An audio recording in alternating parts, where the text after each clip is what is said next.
Hello YouTube, je suis content de vous retrouver, vraiment ça fait longtemps que j'ai pas tourné de vidéo dans ce décor qui a un peu changé, etc. Ça fait longtemps que je me suis pas adressé à vous et puis on se retrouve donc en 2023, bonne année, pour parler des films sortis en 2022, les meilleurs pour le coup, et on parlera des pires dans un second temps, dans une autre vidéo, parce que sinon celle-là sera déjà assez longue, mais vraiment je pense que si je devais résumer l'année 2022 en termes de cinéma, on était sur quelque chose de vraiment extraordinaire. Je crois que ça faisait peut-être une décennie qu'on n'avait pas eu une année aussi riche, aussi intense, que ce soit en termes de production française ou internationale. Franchement, ça faisait longtemps qu'on n'avait pas une si bonne année de cinéma, et honnêtement, je suis super content de pouvoir aborder et de conclure enfin cette année 2022 à travers une vidéo top. Donc je vais faire un top 10 évidemment des 10 films que j'ai préférés. Comme toujours, hein, je le répète sans cesse à chaque fois que je fais une vidéo top, ça reste subjectif, vous pouvez partager les vôtres dans les commentaires et puis on en débattra forcément, il n'y aura aucun souci. Mais avant de faire un top 10 avec 10 films que je vous donne dans l'ordre comme ça, bêtement, j'ai envie de parler de sujets plus vastes du cinéma cette année, de comment il a été, de aussi quels sont les films qui ont marqué mon année 2022 sans forcément être dans le top. On va aussi parler des films qui étaient dans le top mais qui ne le sont plus. Bref, je vais essayer de faire un truc un petit peu plus riche, un petit peu complet pour que la vidéo soit un minimum plus intéressante et plus, on va dire, vivante que moi qui vous parle des 10 films que j'ai préférés. Voilà, je le tente comme ça, vous me direz dans les commentaires si ça vous plaît comme ça.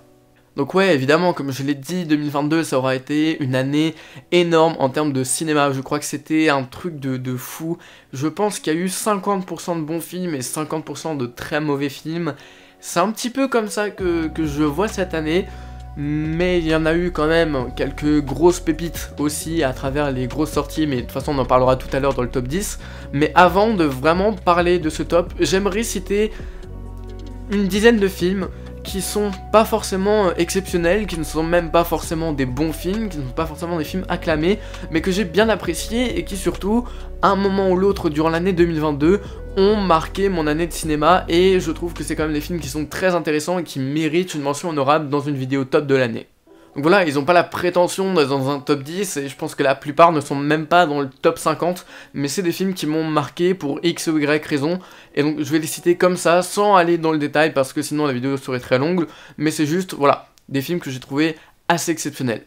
Du coup, dans cette catégorie, on a Le Visiteur du Futur, Les Crimes du Futur, Fresh, oh le trauma que c'était Fresh, Smile, oh le trauma que c'était Smile, Chronique d'une liaison passagère, Les 5 Diables, Jack Mimoun, ouais, j'ai dit une comédie populaire dans une vidéo top 2022.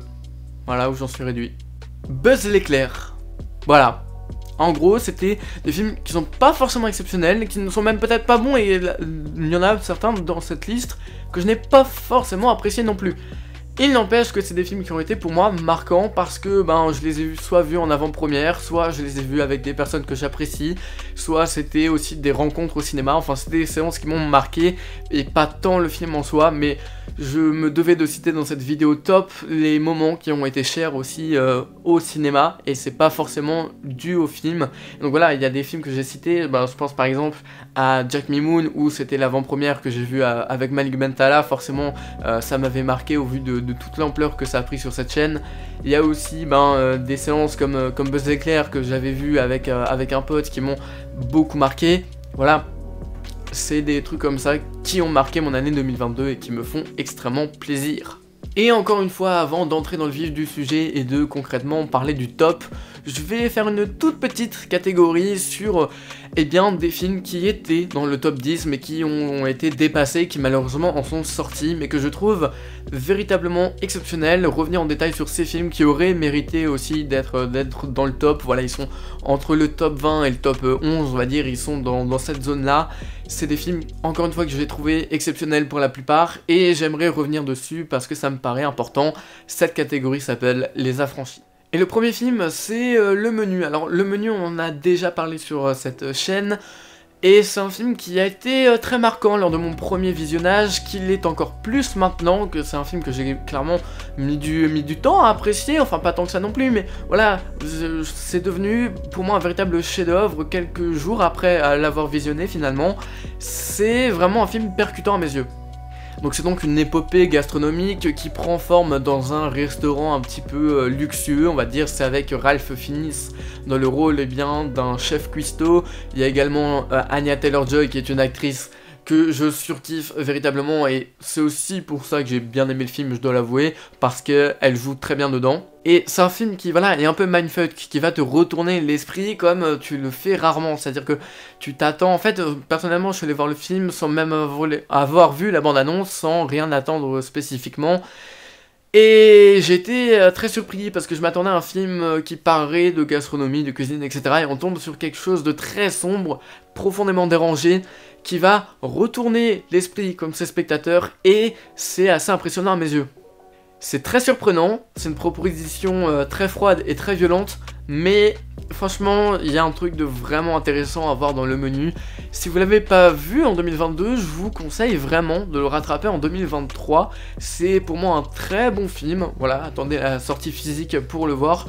C'est pas non plus l'un des meilleurs films de tous les temps, attention, mais il est franchement potable.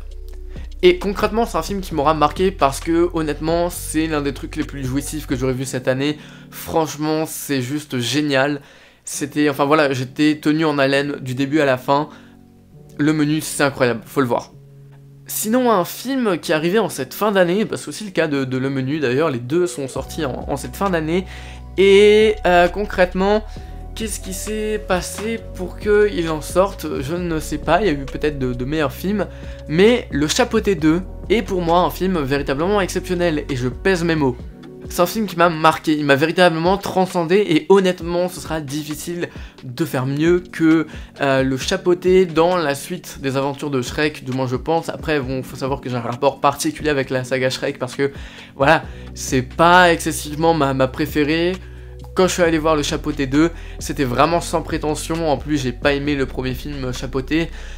Et pourtant, j'ai été entièrement transporté, voilà, par l'animation, par les couleurs, etc. En fait, dans Le Chapeauté 2, on ressent un type d'animation qui commence à devenir la mode en ce moment, celui instauré par Spider-Man New Generation, qui est sorti il y a quelques années maintenant, il me semble en 2018. C'était un film marquant dans le milieu de l'animation, et on le ressent qu'aujourd'hui il a des influences, ça se ressent aussi dans Ce Chapeauté 2. Ouais, c'est un film magnifique en fait, et même l'histoire et tout, c'est prenant. Et même au niveau de l'antagoniste, du méchant du film finalement, j'ai rarement vu dans un film d'animation un méchant qui faisait aussi peur. Genre vraiment, je pense que si j'avais vu le film quand j'étais petit, mais j'aurais été traumatisé. Donc là encore, si vous n'avez pas vu Le Chapeauté 2, je vous invite vraiment à le voir. Il y a moyen qu'il soit encore en salle, je suis pas sûr de ça à 100%, mais vraiment jetez-vous dessus, je trouve que c'est vraiment un film exceptionnel, qui avait sa place dans le top 10, malheureusement il ne l'est plus, ça arrive. Mais voilà, allez voir Le Chapeauté 2, c'est vraiment trop bien. Bon, après tout ce blabla un petit peu indigent, mais qui était pour moi nécessaire pour faire un truc un peu quali et attractif, on va enfin rentrer dans le vif du sujet. Voici le top 10 de cette vidéo. Et donc, en 10e position dans ce top, je place Elvis.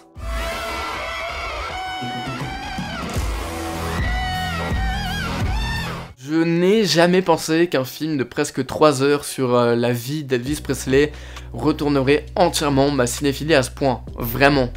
Elvis, c'est pour moi un immense film, il n'y a pas d'autre mot, c'est genre le truc que tu n'attends pas, que tu vois et qui te marque à vie. Franchement, je ne l'oublierai jamais parce que j'ai ressenti en salle quelque chose de rare, quelque chose de vraiment impressionnant. Et clairement, c'est rare que je ressente dans le visionnage d'un film en salle ce genre d'émotion, ce genre de truc qui te fait dire quand tu le regardes que ben t'as plein de films que t'as pas vu, que tu dois découvrir, que t'oserais jamais aller voir de par toi-même, parce que ouais, clairement Elvis c'est ça, de par moi-même je ne serais jamais allé le voir, et pourtant quand je l'ai vu, il m'a profondément marqué, et c'est en fait j'en tire une vraie leçon de me dire qu'il faut que je me force à aller vers des films que je n'irai pas voir spécialement, parce qu'il y a forcément des pépites dedans, et c'est comme ça que j'ai découvert Elvis. Ça m'a profondément marqué quoi. Déjà le film il est fait par un réalisateur qui a quand même une certaine renommée. Alors j'ai découvert Baz Luhrmann avec ce film là, donc j'ai pas encore vu la suite des aventures de Baz Luhrmann au cinéma, mais je pense que ça devrait tarder au vu de ce que j'ai pensé de Elvis.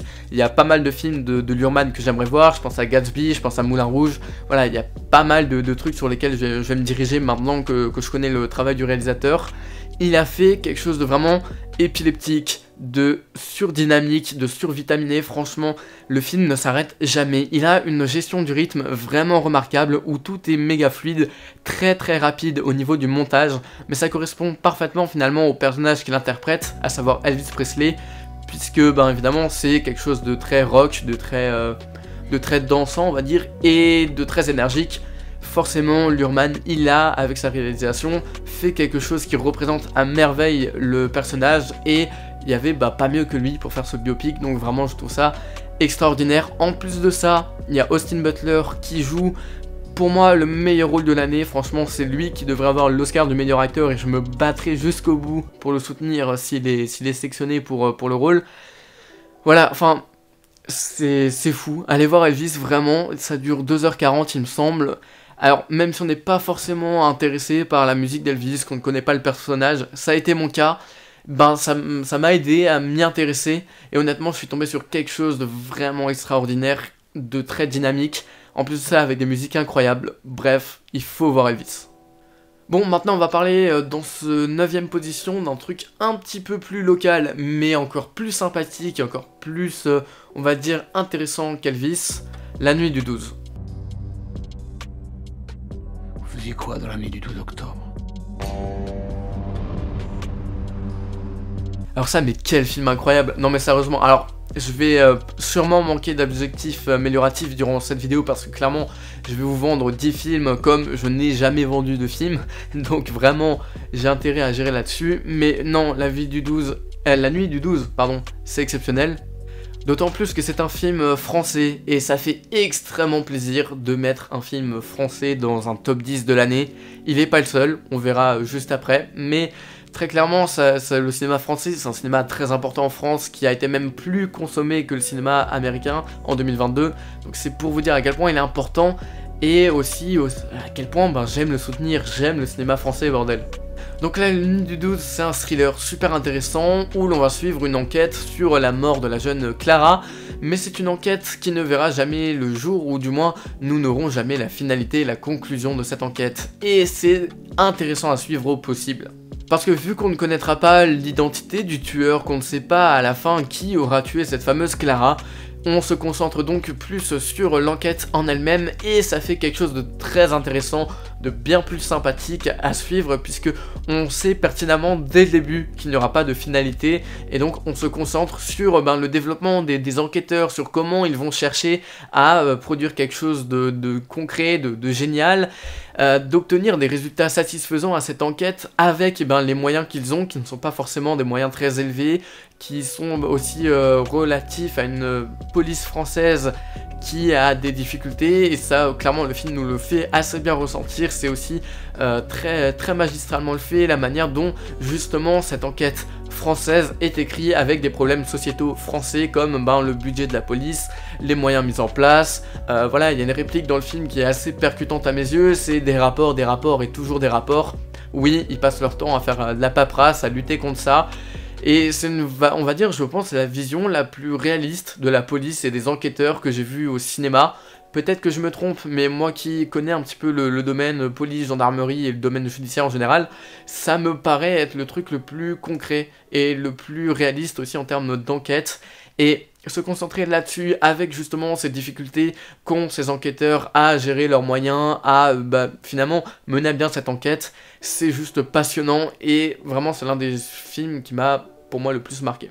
D'autant plus que le film a une dimension féministe que j'adore et que vraiment je mettrai toujours en avant, c'est juste génial, puisqu'en fait on va assister à un féminicide, tout simplement, à l'assassinat d'une femme. Et en fait, ce qui est très intéressant et à soulever, c'est que dans le film, dans La Nuit du 12, chaque homme qui a côtoyé Clara, du coup, est possiblement son tueur. Et ça amène forcément un propos, ça amène une dynamique féministe aussi. C'est un message super intéressant, une problématique qui est posée.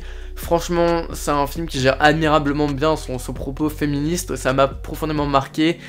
Et honnêtement, ça fait un peu peur justement de se dire que tous les amis de cette Clara pourraient être son meurtrier. Enfin, moi ça me terrifie, mais vraiment à fond, et je trouve que c'est en ça que le film est génial, vraiment. Allez voir La Nuit du 12 si vous l'avez pas vu. Je sais qu'à l'occasion du festival Télérama, il ressortira dans certaines salles de cinéma. Il y a aussi UGC qui l'a mis dans sa sélection des incontournables. Voilà, il sera bientôt disponible en salle. Sinon, il me semble qu'il est peut-être déjà sorti en VOD. Dans ce cas, bah foncez dessus, allez le voir, c'est vraiment l'une des propositions françaises les plus intéressantes. On va rester en France pour cette 8ème position, avec clairement l'un des films qui m'aura le plus marqué cette année 2022, et l'un des films aussi qui m'aura le plus retourné. C'est clairement lui auquel je n'avais aucune attente, et qui a tout bousillé dans mon esprit. On parle de L'Origine du Mal. Depuis mon accident, c'est devenu compliqué ici. Ils veulent me mettre sous tutelle. L'Origine du Mal est un film français et pourtant il fait le même effet qu'un film hollywoodien, un thriller un petit peu mindfuck. Sincèrement, L'Origine du Mal, j'y suis allé sans aucune attente, sans même connaître le réalisateur ou quoi. Genre c'est vraiment le cinéma du dimanche que je suis allé voir parce que vraiment j'avais rien d'autre à voir, je connaissais pas le film, j'avais pas vu de bande-annonce, etc. J'y suis allé et ça m'a pété le cerveau. Vraiment, c'était incroyable la manière dont L'Origine du Mal m'a entièrement retourné, alors que ce soit sur la réalisation du film qui est très originale, mais également et surtout sur l'écriture des personnages, puisqu'on va suivre un pseudo-thriller sous fond de drame familial. C'est clairement, ouais, je pense qu'on peut le qualifier ça comme ça. On va dire en fait, c'est comme son titre l'indique, c'est l'origine du mal. Tu vas avoir une bonne dizaine de personnages, je pense, et tous sont aussi méchants les uns que les autres, tous sont aussi, comment dire, en fait tous se font des coups de pute dans le dos des autres, et c'est vraiment ça, c'est 10 personnes qui vont se chercher que des problèmes entre eux, et c'est, on va dire, des disputes, etc. Mais ce qui m'a profondément touché et marqué dans L'Origine du Mal de Sébastien Marnier, c'est l'intrigue qui est pour moi extrêmement bien ficelée.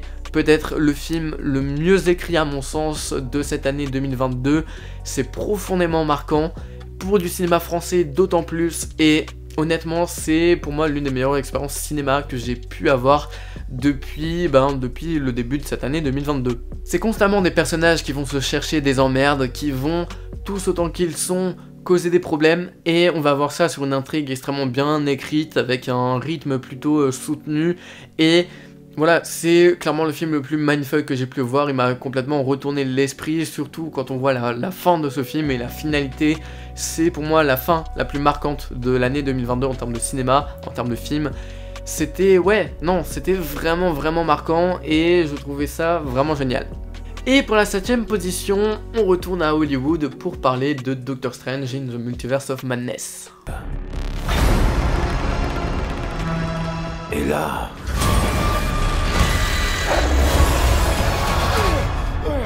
Alors on passe un peu du coq à l'âne, mais oui, finalement, Multiverse of Madness, c'est un petit peu le film Marvel qui aura été le meilleur de cette année 2022. C'est pas mon Marvel préféré, il est même pas dans mon top 10 des Marvel préférés, mais c'est vrai qu'en tant que grand fan du MCU et de l'univers Marvel, c'était pour moi important de marquer le coup et de mettre au moins un film dans ce top 10.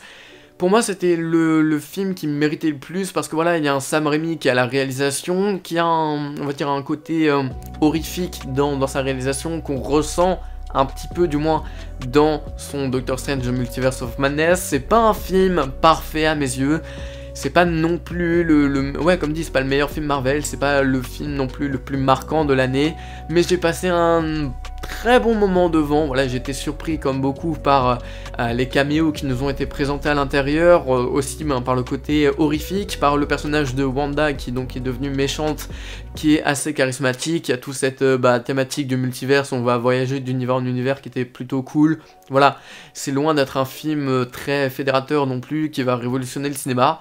C'est juste, je voulais absolument mettre un Marvel dedans. C'est un Marvel qui s'en sort très bien. J'aurais pu le mettre à la 10ème position, comme j'aurais pu le mettre à la 5ème.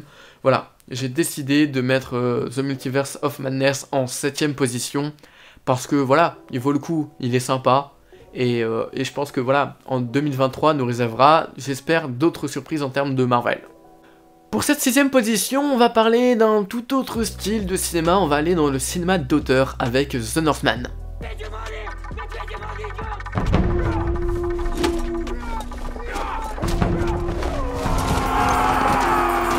Alors là pour le coup The Northman c'était ma plus grosse attente de l'année 2022, je crois que ouais depuis que j'ai vu la première bande-annonce j'étais à fond sur le projet et c'est l'un des rares si ce n'est le seul film qui après le visionnage de la bande-annonce ne m'a pas déçu. Honnêtement, et je le dis très sincèrement, c'est vraiment la hype que j'ai eue qui m'a vraiment marqué, qui a été pour moi la plus intéressante et qui ne m'a absolument pas déçu. Encore une fois, c'est un long métrage particulièrement incroyable, d'autant plus que c'est un film plutôt historique, même s'il faut prendre ça avec des grosses guillemets. Mais en gros voilà, on va se retrouver dans un univers avec des vikings, un film assez gore, assez violent. Ceux qui ont vu la série Viking, c'est on va dire à peu près la même chose, la même dynamique, mais sur un fond de cinéma d'auteur avec une réalisation et une photographie prononcée, voire même léchée.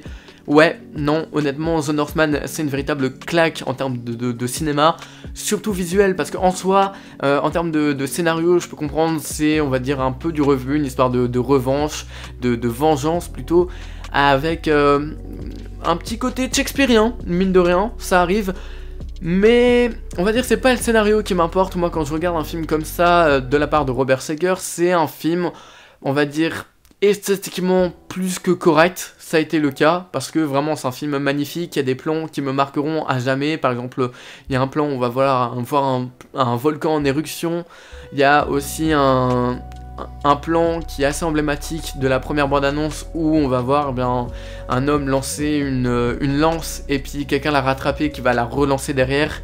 C'est juste, voilà, un film profondément marquant en termes de cinéma. En plus de ça, c'est pour moi le film le plus accessible de Robert Eggers, dans le sens où, ouais, c'est à la limite, ça n'en est pas un du tout, hein, mais c'est à la limite du blockbuster grand public, parce que ça peut intéresser beaucoup de monde.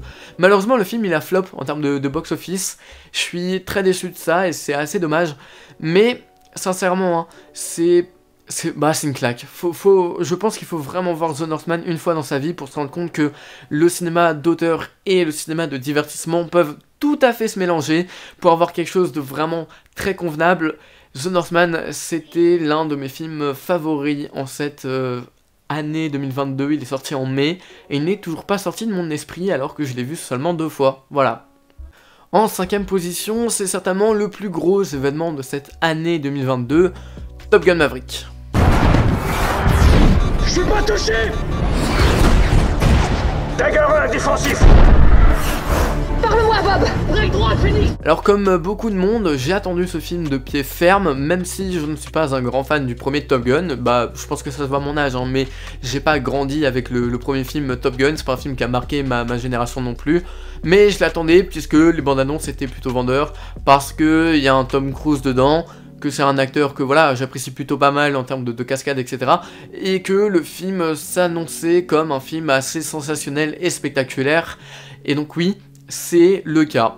Top Gun Maverick, c'est un film qui en termes de scènes d'action, en termes de scènes avec des avions qui vont voler, qui vont voltiger, c'est purement gigantesque. En plus de ça, les acteurs étaient vraiment dans les avions, ils ont vraiment volé. Il y a peu de scènes faites en studio, il y a beaucoup de trucs qui ont été faits en extérieur, qui ont été faits pour de vrai. C'est la marque de fabrique de Tom Cruise et ça me marquera indéfiniment, je le sais. Mais c'est pas tant ça qui me plaît dans ce Top Gun Maverick, parce que ouais, le film est sensationnel sur tous les aspects, hein. C'est, comme dit, il est en cinquième place de stop, c'est pas pour rien. Mais quand je vois Top Gun Maverick, moi il y a un truc qui me choque, c'est le côté émotion du film. Vraiment, je l'ai vu 2 fois dans ma vie. L'un, il n'y a pas si longtemps que ça, pour justement préparer cette vidéo top. Et forcément quand je l'avais vu en avant-première au cinéma, les 2 fois j'ai chialé, parce que vraiment il y a quelque chose de très intéressant dans ce Top Gun Maverick. Une relation de je t'aime, moi non plus, entre, je crois que c'est Rooster et donc Maverick. C'est une relation voilà, qui est la suite directe du premier film Top Gun, donc forcément on le sait ce qui se passe. Voilà, Tom Cruise, Maverick dans le premier film Top Gun va perdre un coéquipier, donc là on va voir le fils de ce coéquipier, et puis il va y avoir plusieurs enjeux qui vont se poser pour Maverick, et franchement il y a un côté émotion qui moi me fait chialer toujours. En plus de ça, c'est non seulement le côté émotion et le fait que les relations entre les personnages me marquent profondément. C'est pas forcément un film très on va dire très criard, très pleurnichard non plus, mais voilà, je pleure tout le temps devant. Et en plus de ça, je trouve qu'il y a un autre truc qui s'ajoute à ça, c'est qu'il y a des dialogues ultra percutant, genre il n'est jamais à côté, genre il y a une réplique qui m'a marqué. Est-ce que t'as une excuse valable pour te faire tirer dessus? Et l'élève lui répond, il fait non, une excuse valable pour les obsèques. Enfin, c'est le genre de répliques qui, moi, m'ont marqué tout de suite dès que je les ai vues. Enfin voilà, il y a pour moi, au-delà du côté sensationnel de Top Gun Maverick que tout le monde va décrier, je trouve qu'il y a vraiment quelque chose en termes d'émotion, peut-être aussi même de nostalgie. Et voilà, il y a quelque chose de vraiment très intéressant dans ce Top Gun Maverick. C'est un film qu'il faut voir, vraiment, c'est un film qu'il faut voir. Et je trouve même... Et je suis pas sûr, je me remettrai plus tard le premier Top Gun, mais je pense même que c'est un film que je préfère au premier. On entre maintenant dans le top 4 et pour moi on est au-dessus de tout le reste, puisque là, même si c'est des films que j'ai extrêmement appréciés durant cette année 2022, le top 4, enfin les 4 films du coup restants sont des films qui, au-delà d'être mes films préférés de l'année 2022, sont des films que je mets dans mon panthéon, dans ma liste des films préférés. Voilà, j'en garde 100 et les 4 sont dedans et c'est assez exceptionnel. Donc cette liste, elle sortira, je pense... Allez, si je m'en sors bien, vers mars ou avril sur Instagram, si j'arrive à trouver ces fameux 100 films. Pour l'instant, je galère un peu, mais voilà, ce qu'il faut savoir, c'est vraiment mes films préférés de tous les temps. Ces 4-là sont dedans. Et je pense que ce sera le cas pour vous aussi. Donc forcément, on en a parlé récemment sur la chaîne, ça a été le gros événement et ça l'est toujours. Avatar, la voix de l'eau. Elle est là, tout près.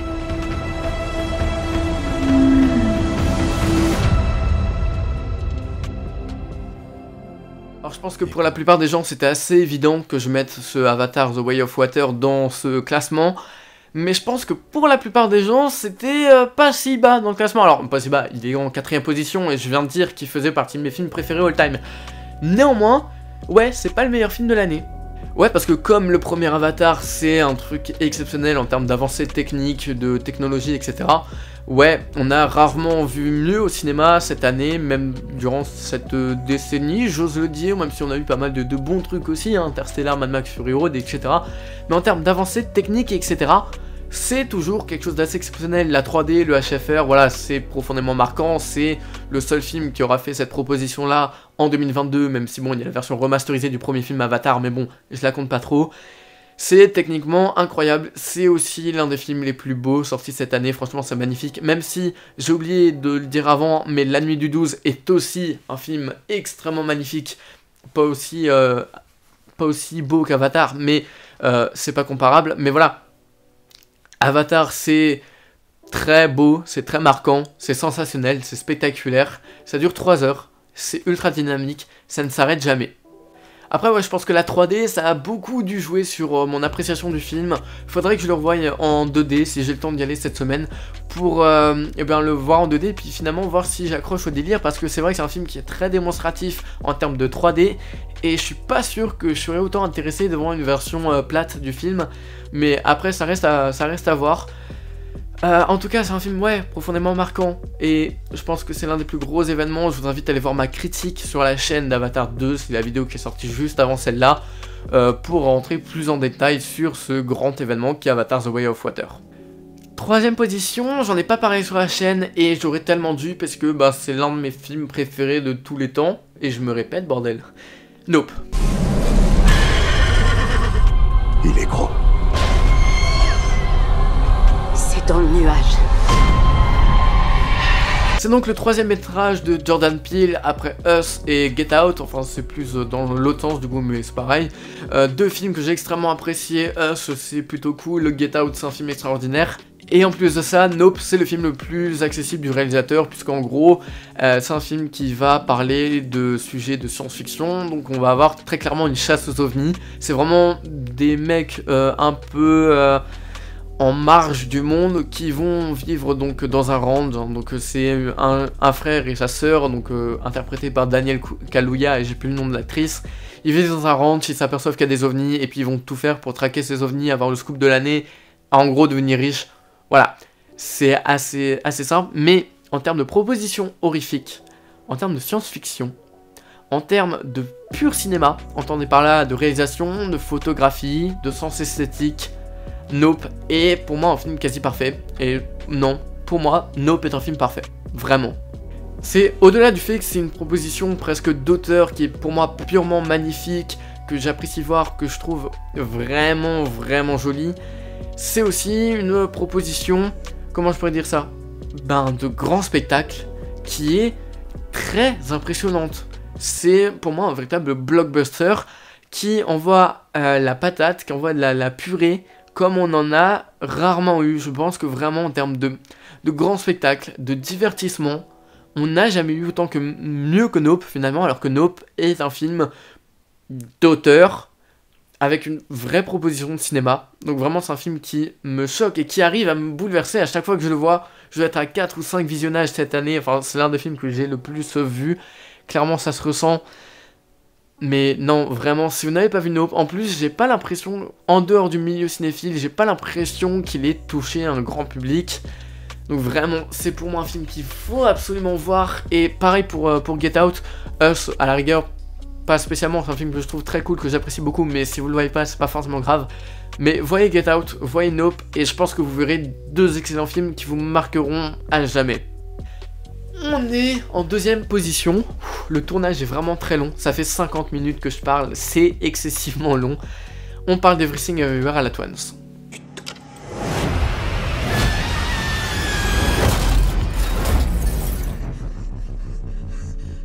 Et ça c'est clairement un film que j'ai mis longtemps à apprécier parce que j'en avais fait une vidéo à l'époque de mon premier visionnage et j'étais pas forcément emballé par le projet. Voilà, je l'avais vu avec mon camarade Charles, on en avait fait une vidéo ensemble, on en avait discuté. C'était très sympa, c'était marrant, mais je m'étais vachement ennuyé lors de mon premier visionnage. Je l'ai vu une deuxième fois en salle après. Là j'ai beaucoup plus pris mon pied, c'était très kiffant. Et je l'ai revu une troisième fois en DVD là aussi pour préparer Stop. Et là c'était le Saint Graal, c'était vraiment l'un des films les plus marquants de cette année. C'est, et j'ose le dire, le film le mieux réalisé de cette année et peut-être même des 3 dernières années. Parce que vraiment en termes de réalisation, d'idées de mise en scène, d'idées de mouvement de caméra, on a rarement vu mieux que Everything Everywhere All at Once. Encore une fois, je suis très content de parler de ce film puisque c'est un film du studio A24 qui propose des films toujours exceptionnels de qualité. C'est un studio que j'apprécie énormément, alors j'ai pas vu la majorité de leurs films, je dois le reconnaître, mais de tous ceux que j'ai vus, c'est des films incroyables et Everything Everywhere en fait partie. C'est un film vraiment fluide, là encore accessible au grand public, c'est vraiment fun, c'est très drôle, il y a un côté mais turbo déjanté dans ce film, c'est incroyablement marquant et ouais, en termes de mise en scène, en termes de cinéma, c'est le film peut-être le mieux fait, vraiment j'ose le dire, c'est en termes de réalisation, c'est un de mes films préférés. Il y a des mouvements de caméra que je n'arrive pas à expliquer, je ne sais pas comment les frères Daniels, enfin c'est pas des frères mais c'est l'idée, ont réalisé le film. Je n'ai vraiment aucune idée, il y a certains plans, voilà, il y a un plan, on la voit, elle se tourne un peu comme ça et le décor derrière change. Il y a plein de choses que j'arrive pas à expliquer en termes de mise en scène et de réalisation dans ce film. Ça m'a profondément tourmenté. En plus de ça, ça parle d'une thématique qui est très populaire en ce moment, la thématique du multiverse. Forcément, ça me parle et c'est peut-être la version du multiverse la plus amenée dans le cinéma en 2022. J'ai extrêmement kiffé. En plus de ça, le film est drôle, c'est extrêmement déjanté. Genre si vous aimez les comédies absurdes, les trucs vraiment débiles, c'est fait pour vous parce que c'est aussi un peu le cas. Enfin, oh là là, mais je ne pourrais pas vendre plus que ça le film. Genre, ce serait... Voilà, je suis dans l'incapacité de trouver les mots adéquats pour vendre ce film, tellement c'est une véritable masterclass. Si, pour vous faire une ordre d'idée dans ma liste des top 100 en termes de cinéma, des films que je préfère all time, il est 17ème. C'est vraiment une position énorme, une position très haute. J'adore ce film. Première position, pas des moindres, peut-être le truc le plus marquant de l'année 2022. Vous le voyez ici, vous le voyez pas, mais il y a une affiche juste ici et il y a une affiche normalement juste en haut, je vais essayer de vous la montrer. Voilà, juste là, The Batman. Vous venez d'une longue lignée de philanthropes et à ma connaissance, vous ne faites pas votre part. Je défendrai toujours The Batman, c'est l'un de mes films préférés all time, vraiment c'est exceptionnel en termes de film, je le kiffe putain, j'ose le dire hein, et je sais que je vais me faire des ennemis en disant ça, c'est le meilleur film Batman qui est sorti de tous les temps. Et je sais que je vais me faire beaucoup d'ennemis, et je sais en plus de ça que les films Batman sont pour la plupart des films extraordinaires. Il y a les films de Tim Burton qui sont des classiques indétrônables, il y a les Batman de Nolan, et pourtant je préfère ce The Batman. Pour le moment la question est éternelle à mes yeux, hein. Est-ce que je préfère finalement The Dark Knight à The Batman? Il y a toujours ce débat en moi, c'est un débat intérieur qui je pense je n'aurai jamais de réponse. Mais c'est extraordinaire, il faut voir The Batman, vraiment c'est 3 heures de film, certes, mais c'est le truc le plus fluide, le plus dynamique, le plus peut-être aussi intéressant, le plus jouissif, ou le film auquel j'étais le plus investi de cette année 2022, c'est purement incroyable. J'adhère à littéralement tout ce que le film instaure en son sein, c'est... ouais, enfin, j'ai pas les mots, je ne sais pas que dire sur The Batman, à part vous dire que c'est exceptionnel, qu'il faut absolument voir ce film, que c'est le meilleur film de l'année selon moi.